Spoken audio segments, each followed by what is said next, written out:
seandainya setiap muslim memahami dengan benar bahwasanya kalau dia belum melihat ijabah dari Tuhannya Allah, maka dia menjadikan dirinya seperti anak kecil yang belum diberikan oleh orang tuanya permintaannya.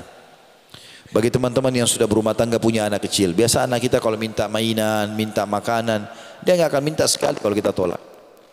Minta makanan, minta coklat, minta es krim, udah nggak, nanti aja. Nangis, minta, ngerengek sampai kita kasih. Kadang-kadang sudah nggak enak kuping dengar karena nangis terus. Kata Ibnu Qayyim, semestinya orang menggunakan cara itu kepada Tuhannya, makin menangis, makin merengek, Allah pasti akan kasih. Ya. Maka ini perlu digarisbawahi. Dalam masalah tidak boleh tergesa-gesa, ya. Tenang dan yakin Allah SWT akan berikan kepada dia. Yang ke-9, berdoa kepada Allah dengan penuh keyakinan diijabah. Tidak boleh ragu. Di dalam hadis Bukhari kata Nabi SAW, "Ud'u rabbakum muqinuna bil ijabah, fa inna Allah la yaqbalu du'a min qalbin ghafil." Berdoalah kalian kepada dengan penuh keyakinan, karena sungguhnya Tuhan kalian tidak akan menerima doa dari hati yang lalai.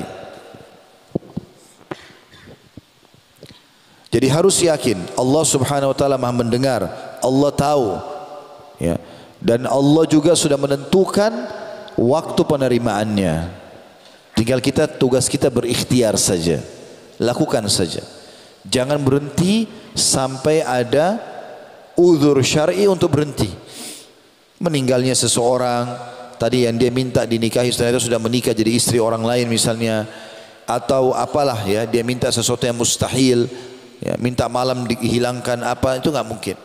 Selama itu tidak ada, minta saja kepada Allah SWT dan harus yakin Allah tidak akan menerima dari hati yang lalai. Yang ke-10, maksimalkan tempat dan waktu diterimanya doa. Tadi saya bilang 9, ini 10 rupanya. Kalau tempat diterimanya doa, sebagian ulama menukil di Masy'aril Haram. Kalau orang lagi haji di Arafah, di Mina, di Muzdalifah, gitu kan? Karena Nabi SAW di Arafah itu dalam hadis Bukhari dikatakan berdoa kepada Allah dari lepas asar, mengangkat tangan beliau sampai putih ketiaknya kelihatan alaihissalatu wassalam, dan tidak menurunkan tangannya kecuali sudah terbenam matahari di waktu maghrib. Saking lamanya berdoa, dan beliau mengatakan tidak ada hari di mana paling banyak Allah bebaskan hamba yang dari api neraka dibandingkan hari Arafah. Disuruh memohon dan diijabah doa pada saat itu. Makanya dikatakan doa paling afdal adalah doa di Arafah. Begitu juga dengan Muzdalifah, Mina, tempat-tempat Masy'aril Haram. Sebagian juga ulama menukil riwayat tentang Ibnu Abbas radhiyallahu anhu, beliau menyebutkan tentang multazam. Multazam itu adalah dari Hajar Aswad ke pintu Ka'bah, ya. Biasa teman-teman lihat ada banyak orang gelantungan di bawah pintu Ka'bah, ya. Sebenarnya tidak dianjurkan seperti itu gelantungan, tapi multazam ini menurut riwayat Ibnu Abbas adalah tempat mustajab doa. Ya, saya biasa kalau bimbing umroh, kalau lagi tahu sama jemaah saya ingatkan, ini multazam Bapak Ibu sekalian. Ya, maka dia kita lewat dari Hajar Aswad ke pintu Ka'bah, ini insya Allah tempat mustajab doa. Begitu juga pada saat minum air Zam-Zam. Karena Nabi SAW mengatakan Zam-Zam liman syuribalah, Zam-Zam sesuai dengan niat orang yang meminumnya. Ya, teman-teman kalau di sini misalnya susah mendapatkan Zam-Zam dan ada Zam-Zam yang kebetulan dibawa dari tanah suci, maka boleh dicampur dengan air lain. Tidak harus semua Zam-Zam dipakai. Sebagian ulama mengatakan kalau Zam-Zam itu sulit di satu wilayah, mereka boleh mengambil tetesan-tetesan Zam-Zam ditaruh di gelas-gelas tehnya, di gelas susunya, di campuran kopinya, sudah menjadi Zam-Zam juga itu. Otomatis karena ada campuran Zam-Zamnya. Dan kata Nabi SAW, Zam-Zam liman syuribalah, Zam-Zam sesuai dengan niat orang yang meminumnya. Dan Imam Syafi'i rahimahullah berkata, aku minum Zam-Zam dengan niat 3 hal. Aku minta agar panahanku tidak pernah meleset. Dan Imam Syafi'i suka sekali berburu. Beliau bilang setelah minum Zam-Zam berdoa, tidak pernah panahanku meleset. Yang kedua, aku minta agar menjadi ulamanya muslimin. Dan tidak ada yang tidak kenal Imam Syafi'i rahimahullah.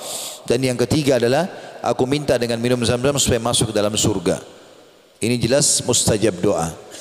Yang lagi umrah, ya, lagi pergi ke Madinah dan Mekah, usahakan jangan minum kecuali Zam-Zam saja semaksimal mungkin. Bawa botol-botol diisi, bawa ke kamar hotel diminum, ya. Sementara waktu cukup banyak yang mustajab doa. Yang paling masyhur adalah sepertiga malam Ya, yang hadis Bukhari yang masyhur, kalau tertinggal sepertiga malam Allah Azza wa Jalla turun ke langit bumi. Riwayat Imam Ahmad adalah turun ke tempat yang paling dasar dari bumi, kemudian bertanya kepada para malaikatnya, adakah hambaku yang memohon aku berikan, adakah yang punya hajat aku penuhi, adakah yang bertobat aku terima. Dan sepertiga malam ini teman-teman, cara hitungnya adalah mulai maghrib sampai subuh itu sudah dihitung malam. Jadi kalau maghrib misalnya jam 6 sore, subuh jam 5, berarti totalnya 11 jam. Dibagi 3 lah itu. Maka itu namanya sepertiga malam. Jadi kalau misalnya kita hitung 11 jam misalnya, dibagi 3 kurang lebih 3 jam setengah, anggaplah 4 jam. Berarti kalau subuh jam 5, itu jam 1 malam sudah masuk sepertiga malam. Itulah waktu mustajab doa. Pernah Abdurrahman bin Auf radhiyallahu anhu mengatakan, ya Rasulullah, saya punya hajat tapi belum saya dapatkan. Kata Nabi SAW, hai Abdurrahman, apa kau lupa pesanku? Kata dia, apa itu ya Rasulullah? Kata Nabi SAW, sepertiga malam, bangun, minta kepada Allah SWT. Yang kedua pada saat sujud, ya terutama di sholat sunnah, karena sholat wajib ada bacaan khususnya. Di sholat sunnah ini umumnya ulama membolehkan. Ya kata Nabi SAW, kalau kalian ruku agungkan Allah, kalau kalian sujud perbanyak doa. Karena sangat jarang doa ditolak pada saat seseorang sedang sujud. Dan Sufyan Ats-Tsauri rahimahullah, salah satu ulama tabi'in yang masyhur di Mekah, beliau dikenal dengan julukan Sajjad, suka sekali sujud. Ya. Dan beliau tidak pernah angkat kepalanya dari tempat sujud kecuali hajatnya sudah dia rasakan dikabulkan oleh Allah. Kemudian juga sebelum salam terakhir kalau dalam solat, ada kurang lebih 23 macam doa yang Nabi SAW ajarkan. Ya, kalau teman-teman sudah hafal, alhamdulillah. Kalau belum, usahakan dihafal. Ada 23 macam doa dan itu sudah saya bedah di YouTube dari buku kecil Hisnul Muslim bahasa Arabnya, kumpulan doa Al-Quran sesuai dengan Al-Quran dan Sunnah dalam bahasa Indonesia itu. Ada 132 doa, di antaranya doa-doa sebelum salam ada 23 doa. Ada doa-doa yang mulia banyak sekali di situ yang sangat bagus yang semestinya kita baca. Kalau sholat sunnah boleh kita sampaikan hajat kita karena Nabi SAW setelah mengajarkan 23 doa. Setelah mengajarkan 23 doa ini kepada para sahabat, beliau mengatakan falyad'u ma yasha. Setelah itu boleh berdoa apa saja. Jadi termasuk tempat mustajab adalah sebelum salam. Kemudian yang keempat, berpuasa. Ya, kita punya waktu berpuasa Senin dan Kamis, ini mulia sekali. Maka usahakan puasa. Ya, tidak ada alasan untuk tidak puasa ini. Usahakan puasa teman-teman. Karena kalau bukan sekarang kapan lagi? Jangan cuma bilang itu puasa sunnah. Sunnah pun dianjurkan untuk dikerjakan. Dan sunnah fungsinya itu untuk menambal kekurangan amal wajib. Karena kata Nabi SAW, awal amal dihisab hari kiamat adalah solat. Kalau solatnya baik maka beruntunglah dia, kalau rusak maka rugilah dia. Dan kalau seandainya ada solat wajibnya yang kurang, maka Allah berfirman kepada para malaikatnya dan dia lebih tahu tentang keadaan hambanya. Dia mengatakan, coba lihat solat-solat sunnah hambaku ini.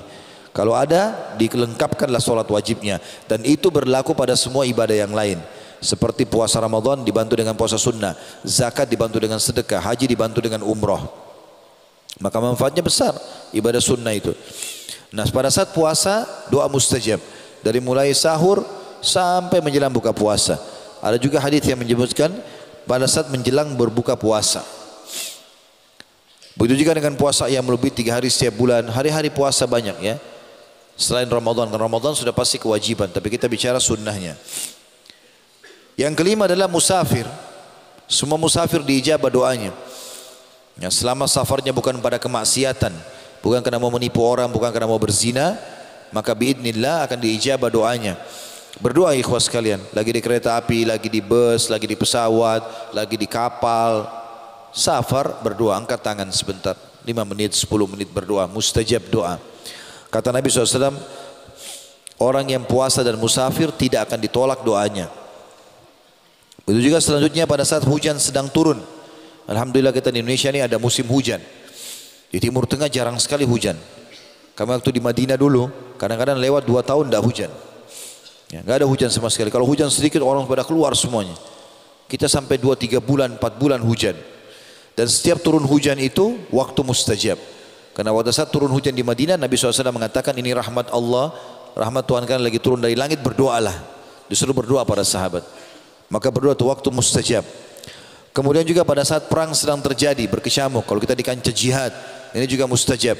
Kata Nabi SAW, Allah tidak menolak doa yang diucapkan atau disampaikan atau dipanjatkan pada saat perang lagi berkecamuk. Juga antara azan dan iqamah. Nah, ini banyak masjid kita di Indonesia kadang-kadang, kecuali kalau kayak tadi mungkin ya karena kita mengejar ta'lim. Tapi kalau lagi waktu lowong, tidak ada kegiatan apa-apa teman-teman sekalian, antara azan dan iqamah dikasihkan waktu yang cukup. 5 menit saja itu masih pendek sebenarnya. Tapi banyak masjid kadang-kadang pendek sekali, gitu kan. Maka kalau di Masjid Haram Mekah, Nabawi biasanya 20-25 menit ya. Kecuali memang darurat sekali, orang-orang itu semua sibuk dengan kantor kerja. Kalau tidak, ini waktu mustajab. Kita masuk masjid bisa sholat qabliyah, bisa berdoa, ini tetap diijabah sama Allah SWT. Dan kita punya satu hari 5 waktu sholat, berarti kita punya 5 waktu mustajab, diterima sama Allah. Kemudian juga doa orang tua untuk anak. Ya. Saya sarankan bapak-bapak di sini dan ibu-ibu yang hadir selalu jaga lisannya dari anak-anaknya. Jangan suka bilang kau nakal nak. Ya. Ini bisa jadi doa. Kau bodoh bisa jadi doa. Kamu ini seperti orang gila bisa jadi doa. Atau bertengkar suami istri lalu mengatakan saya nyesal nikah sama kamu. Bisa jadi penyesalan benar. Atau lihat dirinya di kaca. Kenapa saya jelek ya? Dia hina dirinya sendiri. Ini enggak boleh teman-teman sekalian. Ya. Kata Nabi SAW dalam hadis Bukhari, janganlah seseorang dari kalian memohon yang buruk untuk dirinya, keluarganya, hartanya, sehingga malaikat lewat dan mengaminkan, maka terjadilah itu. Makanya di antara hal yang harus kita ucapkan teman-teman, jadikan bagian dari doa kita, ya Allah aku beristighfar kepadamu atas seluruh kalimat yang pernah aku ucapkan buruk, baik buat diriku, hartaku ataupun keluargaku. Bisa saja renggangnya suami istri karena kalimat mereka berdua. Bisa saja nakalnya anak karena ucapannya orang tua. Kata Nabi SAW, termasuk doa tidak ditolak adalah doa orang tua buat anak. Lebih baik kita bilang teman-teman, semoga Allah berikan kau hidayah, semoga Allah sembuhkan, semoga kau sehat, dan seterusnya. Termasuk juga yang selanjutnya doa anak untuk orang tua, anak soleh. Sebagaimana sabda Nabi SAW, kalau anak Adam meninggal dunia terputus sumber pahalanya kecuali dari 3, sedekah jariah, ilmu bermanfaat, atau anak soleh yang mendoakannya. Begitu juga setiap muslim terhadap muslim yang lain. Tapi dalam hadis dikatakan ala zahril ghaib, enggak ketemu. Lagi enggak ketemu. Misalnya kita doakan teman kita diam-diam antara azan iqamah, kita mengatakan ya Allah sembuhkan dia, mudahkan jodohnya, ya Allah begini dan begitu. Dia enggak tahu kita doakan. Kata Nabi SAW, doa muslim untuk muslim yang lain ala zahril ghaib, tidak dilihat ya, oleh temannya, itu diterima oleh Allah. Dan ingat teman-teman, setiap kali kita doakan seseorang, kecuali orang itu berbuat zalim. Tapi kalau tidak, apalagi kita cuma hasut saja, iri, maka jangan doakan keburukan. Karena kata Nabi SAW, siapapun yang mengucapkan kalimat doa, maka di atas kepalanya malaikat Allah kirim dan mengatakan walaka mithluhu walaka mithluh. Kau akan dapat yang sama, kau akan dapat yang sama. Jadi kalau kita bilang, kalau saya bilang teman-teman, kalau ada orang kaya, apa yang harus lakukan Ustaz? Doakan, bilang ya Allah tambahkan kekayaan buat dia. Sebenarnya kita sedang doakan diri kita itu. Karena malaikat atas kepala kita mengatakan kau akan dapat yang sama. Orang sehat, ya Allah tambah kesehatannya, ya Allah berkahi. Kami sudah biasa dengar dari teman-teman di Saudi selama kami tinggal di Madinah. Subhanallah, kalau kita ketemu misalnya masuk ke dalam satu rumah, rumahnya besar misalnya. Maka kalau ketemu, Masya Allah, rumahmu bagus. Kalimat Masya Allah selalu ada. Semoga Allah berkahi buat kamu, semoga Allah tambahkan rezekimu. Padahal orang itu sudah kaya. Karena dia tahu dia sedang doakan diri dia. Ada orang pintar, ya Allah tambah kepintarannya. Kita doakan diri kita dan doa malaikat kita pasti dijabah sama Allah. Maka hindari semua kalimat buruk. Kita bilang ya Allah matikan dia. Seperti kita doakan diri kita supaya dimatikan juga, gitu kan? Nah, enggak boleh. Kecuali dalam keadaan kita terzalimi, itu baru iya. Kita punya hak untuk mendoakan dia kan. Tetapi ini pun ada solusi. Kalau ada orang berbuat zalim kepada kita, kita punya dua opsi untuk berdoa. Opsi pertama kita bilang ya Allah puntungkan kakinya, butakan matanya, apalah orang biasa jengkel, doain macam-macam. Boleh, boleh. Tetapi ini hanya sekedar doa dendam saja. Allah ijabah, orang itu tabrakan kakinya patah, selesai. Dia nggak dapat apa-apa. Opsi yang kedua ini lebih baik. Kita bilang ya Allah berikan dia hidayah, tegakkan argumentasi padanya supaya dia sadar tentang kesalahannya.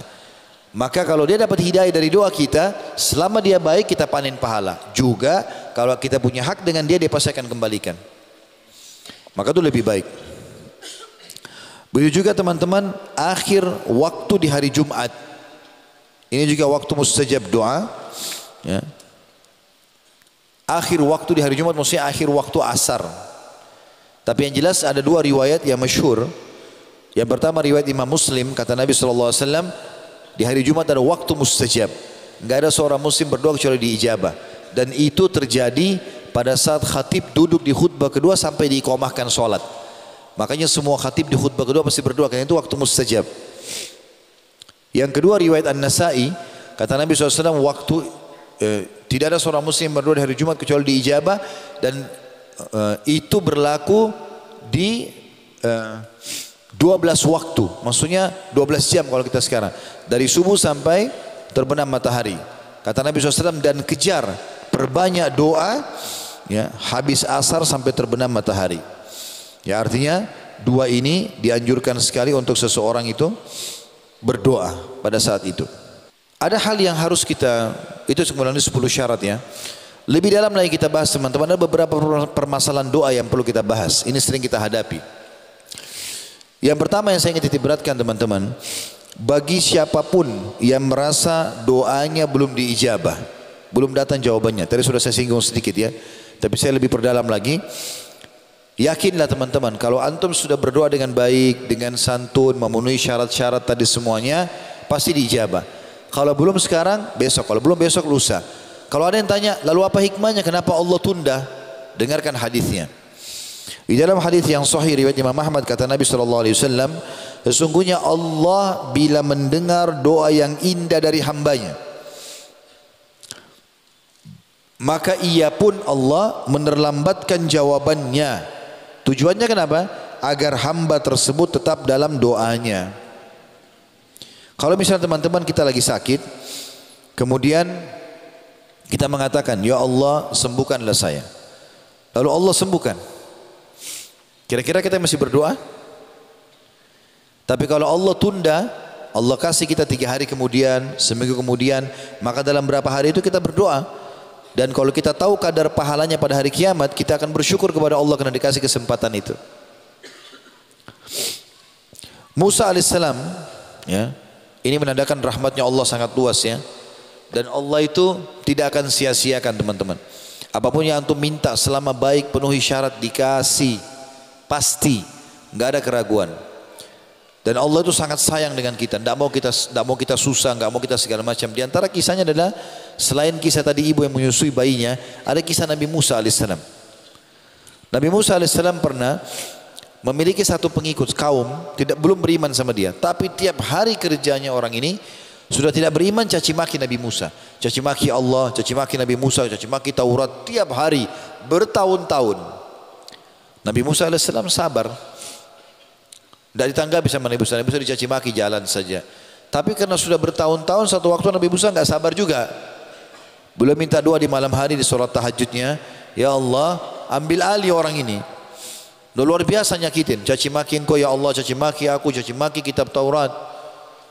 Maka Jibril datang mengatakan, hai Musa, Tuhanmu mengatakan, ya, orang itu sudah diberikan kepadamu, terserah kau mau berdoa apa, Allah kabulkan. Kau mau Allah tenggelamkan, ditenggelamkan dalam bumi. Kau mau Allah matikan, langsung mati. Mau disambar petir terbakar, Allah kasih, terserah.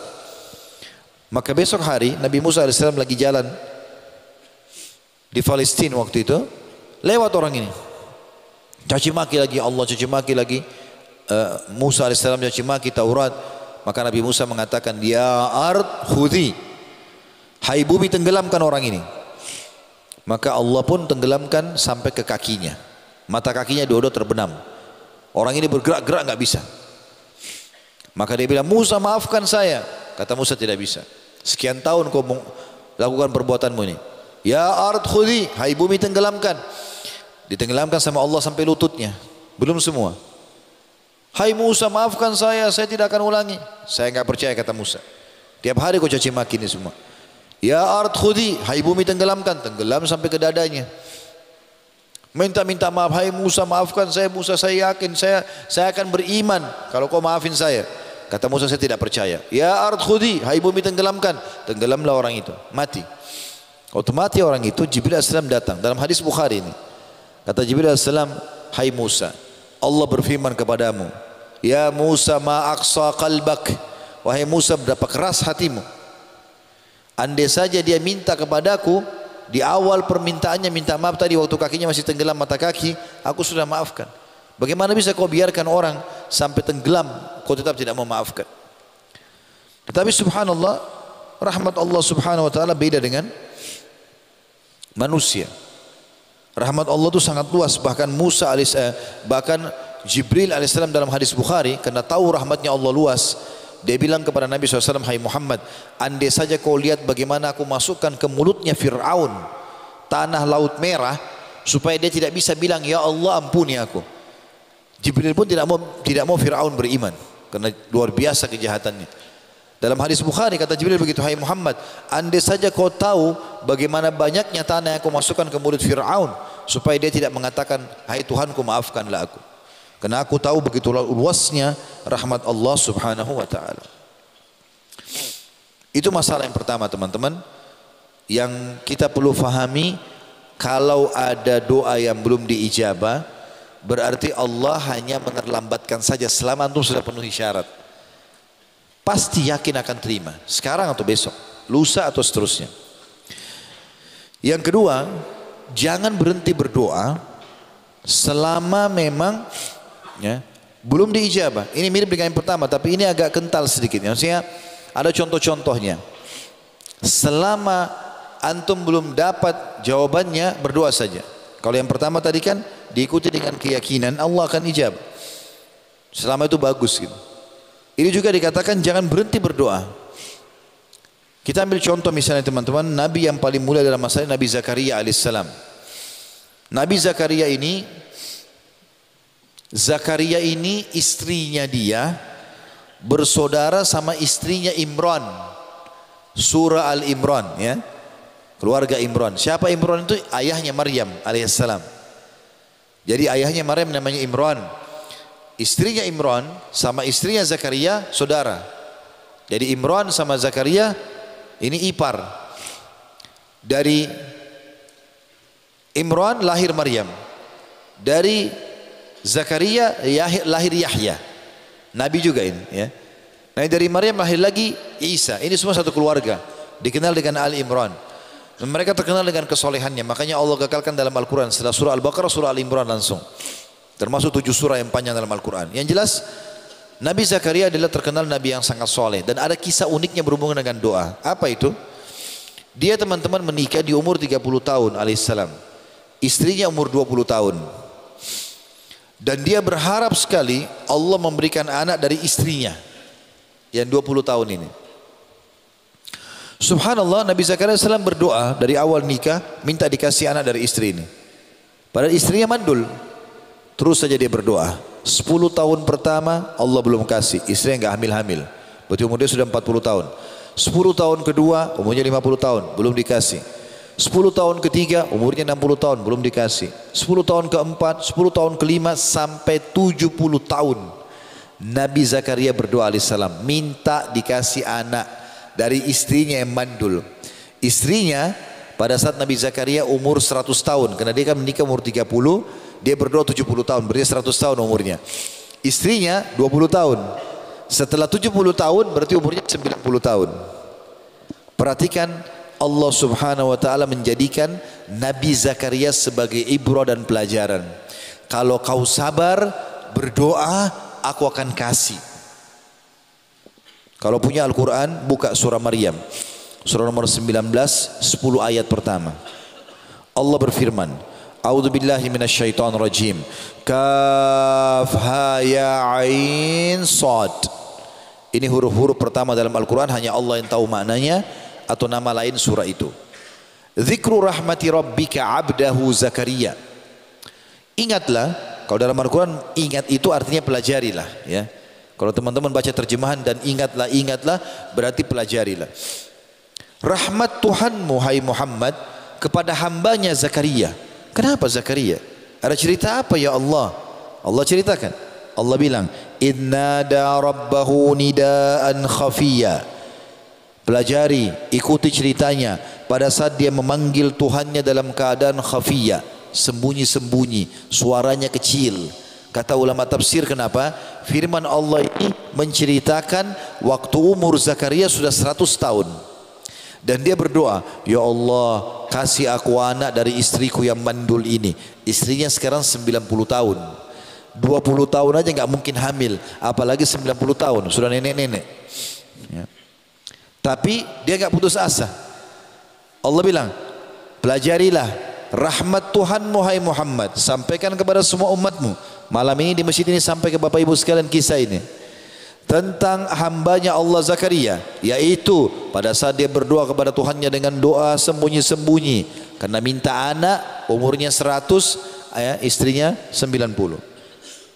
Qala Rabbi, apa yang dia minta? Wahai Tuhanku, inni wahanal azmu minni, tulang-tulangku sudah lemah semua. Kata ulama tafsir 100 tahun, sudah tua sekali. Washta'ala ar-ra'su syaiba, semua rambutku sudah putih, enggak ada lagi rambut hitamnya. Walam akum bidu'aika rabbi syaqiyya, tapi aku tidak mau putus asa berdoa kepadamu ya Allah, penuh keyakinan. 70 tahun ini.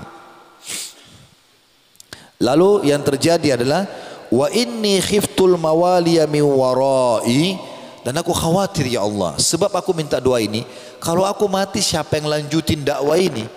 Wa imraati akhira, kan kendala utamaku istriku mandul. Nabi Zakaria tahu itu. Allah ceritakan melalui lisannya, wa imraati akhira, dan istriku mandul. Fahabli min ladunka waliya, tapi ya Allah aku minta anak dari orang ini, istriku yang ini. Ya. Lalu dia bilang, yarithuni wa yarithu min ali Yaqub waj'alhu rabbi radiya, jadikanlah dia mewarisiku dan mewarisi ilmu yang diturunkan dari keluarga Yakub, dan jadikan dia radiya, artinya anak baik. Ada sebagian ulama tafsir, saya reviewkan dulu sedikit dari ini, mempertemukan antara surah Maryam ini dengan ayat-ayat yang lain. Jadi waktu Nabi Zakaria, waktu Imran tadi ayahnya Maryam mau meninggal dunia, Imran ini gurunya Zakaria. Dalam sebagian riwayat dikatakan begitu. Waktu Imran mau meninggal, dia kumpul murid-muridnya, diantaranya Zakaria. Siapa diantara kalian yang akan menjaga anak saya ini Maryam? Maka jatuhlah pilihan ke Zakaria alaihissalam. Maka Zakaria mendidik dan membesarkan Maryam di rumahnya. Yang unik dalam Al-Quran dikatakan setiap kali Zakaria masuk ke dalam rumah kamarnya Maryam, ditemukan ada makanan. Kullama dakhala 'alaiha al-mihraba wajada indaha rizqa, kata Allah. Setiap kali Zakaria masuk ke kamarnya Maryam pasti dapat rezeki. Kata ulama tafsir, buah-buahan yang enggak ada di Palestina waktu itu. Buah-buah yang enggak pernah orang lihat. Lalu Zakaria tanya, "Anna laki hada ya Maryamu, anna laki hada, wahai Maryam dari mana kau dapat ini?" Qalat huwa min indillah. Maryam berkata, dari sisi Allah. Inna Allah yarzuqu ma yasha' bighairi hisab, Allah memberikan rezeki siapapun yang tanpa hisab. Maka Allah bilang, hunalika da'a Zakaria rabbah, pada saat itulah Zakaria berdoa pada Tuhannya, dia minta juga dikasih keturunan. Dari sini ulama tafsir bilang, Nabi Zakaria subhanallah minta dikasih anak, mau laki-laki kah, mau perempuan kah, yang penting baik. Nabi Zakaria tidak rewel gitu. Lalu kemudian Allah ijabah setelah 70 tahun. Di ayat 7-nya, itu 6 ayat tadi semua permohonannya. Ya Zakaria, inna nubashiruka bi gulamin ismuhu Yahya, lam naj'al lahu min qablu samia. Wahai Yahya, kami menyampaikan kepadamu berita gembira bahwasanya kau akan mendapatkan seorang anak laki-laki. Kata ulama tafsir, subhanallah, kita kalau minta sama Allah satu, Allah enggak kasih satu, Allah kasih plus plus plus plus, asal sabar saja. Tadi saya bilang di awal pertemuan teman-teman, kalau kita sudah mulai ya Allah, Allahumma, ya Rabbi, berarti sudah ada garis finishnya itu. Tinggal antum sabar saja. Kalau antum sabar sampai garis klimaksnya, maka Allah akan kasih antum lebih dari permintaan antum. Nabi Zakaria minta anak, laki-laki ke perempuan terserah, yang penting soleh. Allah kasih dia anak laki-laki. Berarti akan banyak keturunannya nanti dan membawa nasabnya, gitu kan? Ditambah lagi ismuhu Yahya, Allah yang kasih nama langsung namanya Yahya. Kata Allah, ya, lam naj'al lahu min qablu samia, belum pernah ada orang bernama Yahya sebelum dia. Ini nama pilihan. Lalu Nabi Zakaria kaget di ayat 8. Manusiawi, Qala rabbi anna yakunu li gulam. Wahai Tuhanku, penciptaku, bagaimana bisa aku bisa punya anak? Apa kata Nabi Zakaria? Wa kanat imraati aqira.